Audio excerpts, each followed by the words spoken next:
როსტომ მეფის სასახლე ერეკლეს მოედანზე. აბასთუმანში აშენებული ორი რეზიდენცია. შენობები თბილისის ისტორიულ უბანში და სასუქების ქარხანა კასპში. პირველებმა აღმოაჩინა, რომ ბიძინა ივანიშვილმა ქონებების გადაფორმების მესამე სპეცოპერაცია დაიწყო და ოფშორული კომპანიებიდან აქტივებს პირდაპირ მის სახელზე იფორმებს. თუ აქამდე იყო ცოლი ეკა და შვილი უტა, ახლა მრავალმილიონიანი აქტივები ივანიშვილმა სანქციების პანიკური შიშით პირადად მის სახელზე გაიფორმა. პრორუსმა მმართველმა ერეკლეს მოედანზე ქართული ოცნების ყოფილ ოფისსაც კი მფლობელი შეუცვალა. ეს რეალობა მძიმე დღეში აგდებს რეჟიმს, რადგან სანქციების აღსრულებაზე უარი უნდა თქვან. ივანიშვილს ეს აქტივები სხვის სახელზე რომ გადაეფორმებინა, მაშინ დიდი ფული ბიუჯეტში უნდა გადაეხადა. ამჯერადაც ოლიგარქმა ოფშორების კანონით ისარგებლა და ათობით მილიონის ბიუჯეტში გადახდას თავი აარიდა. რომელი აქტივების გადარჩენას ცდილობს ოლიგარქი, ამას ახლა ინა ცარციძე გვეტყვის. ბიძინა ივანიშვილი ახლა სრულ პანიკაშია, რადგან ბოლომდე ცდილობს ოფშორებიდან გაქცევას და ამისთვის ის უკვე აფუძნებს ახალ სააქციო საზოგადოებას საქართველოში. იქამდე სანამ მის მიერ დაფუძნებული სააქციო საზოგადოების შესახებ მოგიყვებოდეთ, გეტყვით, რომ ბიძინა ივანიშვილმა სანქციების შიშით ჯერ ბრიტანეთის ვირჯინის კუნძულები დატოვა, ახლა კიდევ პანამის ოფშორების მიმართაც დაკარგა სრულინდობა, ამიტომაც ვირჯინის კუნძულების შემდეგ პანამის ოფშორებშიც არსებული ქონება ბიძინა ივანიშვილმა სრულად გადმოიტანა საქართველოში და ამისთვის დააფუძნა სააქციო საზოგადოება ტერა, რომლის მფლობელიც 100%-იანი წილის მფლობელიც არის ბიძინა ივანიშვილი. სააქციო საზოგადოებაში ბიძინა ივანიშვილმა 7 სხვადასხვა კომპანია და მოაქცია და ეს კომპანიები ფლობენ სწორედ იმ ქონებას, რომელიც პანამის ოფშორებიდან ბიძინა ივანიშვილმა საქართველოში გადმოიტანა. უფრო კონკრეტულად ამ დროის მონაცემებით ბიძინა ივანიშვილმა საკუთარ სახელზე გააფორმა მაგალითად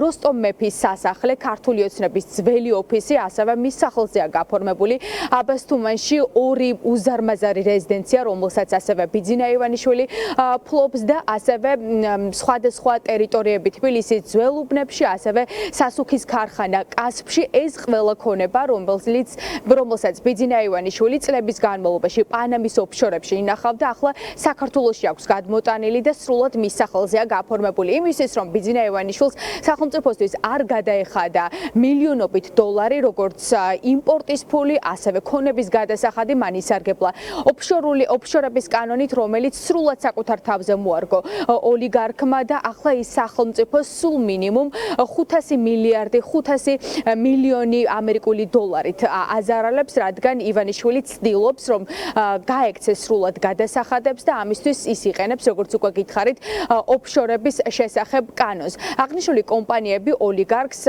პანამის ოფშორებში საკუთარ სახელზე ჰქონდა გადმოფორმებული, ახლა ისევ საკუთარ სახელზე დაფუძნებულ კომპანიის ფარგლებში გადმოიფორმა ეს ქონება, შესაბამისად მან სრულად აარიდა თავი მილიონობით დოლარს, რათა სახელმწიფოსთვის გადაეხადა. ახლა ბიძინა ივანიშვილი სანქციების რისკის ქვეშ არის და იმისთვის, რომ დაიცვას საკუთარი მილიონები, ის სახელმწიფოს აყენებს რისკის ქვეშ, რადგან იმ შემთხვევაში თუ ოლიგარქი ბრიტანული სანქციების ქვეშ აღმოჩნდება, სახელმწიფო ვალდებული იქნება, რომ აღასრულოს საერთაშორისო დაწესებული სანქციები, მათ შორის თითოეული ბანკი, რომელიც საქართველოში ოპერირებს და რომლის აქციებიც, ასე ვთქვათ, ლონდონის საფონდო ბირჟაზე იყიდება, ასევე ეროვნული ბანკიც ყველა იქნება ვალდებული, რომ საერთაშორისო სანქციები აღასრულოს და ასე ვთქვათ, საერთაშორისო სანქციები აღასრულოს, თუმცა ივანიშვილი ამ ყველაფერს აკეთებს იმისთვის, რომ ასე ვთქვათ, გადაარჩინოს საკუთარი ფული და პრაქტიკულად სანქციების ქვეშ აყენებს ჩვენს ქვეყანას. ოფშორებიდან გამოქცევის ფარგლებში ივანიშვილმა მის საკუთრებაში არსებულ სააქციო საზოგადოება ტერაზე უკვე გადააფორმა ქართული ოცნების ყოფილი ოფისი, როსტომ მეფის სასახლე, მიმდებარედ არსებული სასტუმროები, ივანიშვილის რეზიდენცია აბასთუმანში, სასტუმროები აბასთუმანში და კიდევ სხვა კომპანიები და ესეც კეთდება სწორედ იმ ეგრეთ წოდებული ოფშორების კანონის ფარგლებში, რომელიც ივანიშვილმა დიდწილად ხოთ საკუთარი თავისთვის მიიღო, იმისთვის, რომ შემდგომში ასეულობით მილიონი ლარის გადასახადი დაეზოგა და არ გადაეხადა ბიუჯეტში. როდესაც მაგალითად სააქციო საზოგადოება ტერასთვის შუქების ფორმით გადაფორმებულ წილებზე ვსაუბრობთ, როდესაც მისი მეუღლის თუ შვილის უტას კომპანიებზე შუქებით გადაფორმებულ წილებზე ვსაუბრობთ, ეს კომპანიები შემდგომში მოგების გადასახადს არ გადაიხდიან ამ შუქებით მიღებული ქონებიდან გამომდინარე. ანუ ჯამში ჩვენ შეგვიძლია ვთქვათ, რომ ოფშორებიდან გამოქცევისას იმისთვის, რომ ივანიშვილმა თავისი ქონება უსაფრთხოდ დააბინაოს, სამაგიეროდ სახელმწიფო იზარალებს შესაძლებელია 500-დან მეტი მილიონი ლარით, ანუ 9 მილიარდზე მეტით. მას შემდეგ, რაც ბიძინა ივანიშვილმა ბრიტანული სანქციების საფრთხე იგრძნო, დაიწყო ოფშორებიდან გაქცევის სპეცოპერაცია. თავდაპირველად მან დააფუძნა სააქციო საზოგადოება და კომპანიები საქართველოში, როგორც უტა ივანიშვილის სახელზე, მისი უფროსი ვაჟის სახელზე დააფუძნა, მაგალითად ატუ ჰოლდინგი, რომელიც იმართება იაპონიიდან და ასევე ეკატერინე ხვედელიძის მეუღლის სახელზეც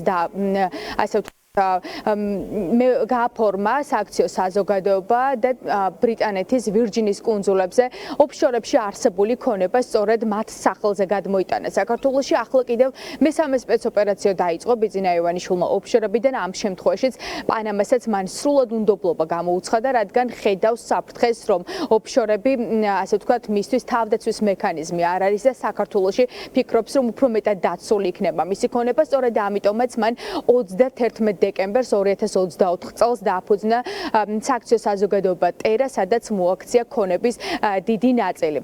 ახლა არსებობს მაღალი საფრთხე იმისა, რომ ბიძინა ივანიშვილს ამერიკული სანქციების შემდეგ სანქციებს და ამიტომაც არის საუბარი იმაზე, რა მოხდება თუ ბრიტანული სანქციები ნამდვილად დაუწესდება ოლიგარქს და როგორ იმოქმედებს ამ შემთხვევაში სახელმწიფო, რადგან ჩვენ ვნახეთ, რომ ეროვნულმა ბანკმა სპეციალურად კანონიც კი შეცვალა და ბრძანება გამოსცა იმისთვის, რომ ამერიკული სანქციების გადაერჩინათ ოთარ ფარცხალაძე, ყოფილი გენერალური პროკურორი და ალბათ რთული წარმოსადგენი არ არის, რას იზამს ეროვნული ბანკი, როდესაც სანქციები ნამდვილად უკრება ოლიგარქ ბიძინა ივანიშვილს. ამიტომაც ეკონომისტები პირდაპირ ამბობენ, რომ თითოეული ბანკი საქართველოში უნდა მოიქცეს გონივრულად და მათ არ უნდა დააყენონ საქართველოს საფინანსო სისტემა სერიოზული საფრთხის ქვეშ, რადგან ისინი თუ არ დაექვემდებარებიან საერთაშორისო სანქციებს და არ აღასრულებენ, რა თქმა უნდა, სრულიად საქართველოს საფინანსო სისტემა ჩამოიშლება. თუ ასე არ იქნება, მაშინ ფაქტობრივად გავიფორმეთ თავი როგორც ერთ-ერთი ირანი ან ერთ-ერთი ჩრდილოეთ კორეა. იგივე რაც შეიძლება, რაც გადაიხადა ირანმა. ირანის საბანკო სისტემა, იზოლირებული ქვეყნის იზოლირებული საბანკო სისტემა. ჰიპერინფლაცია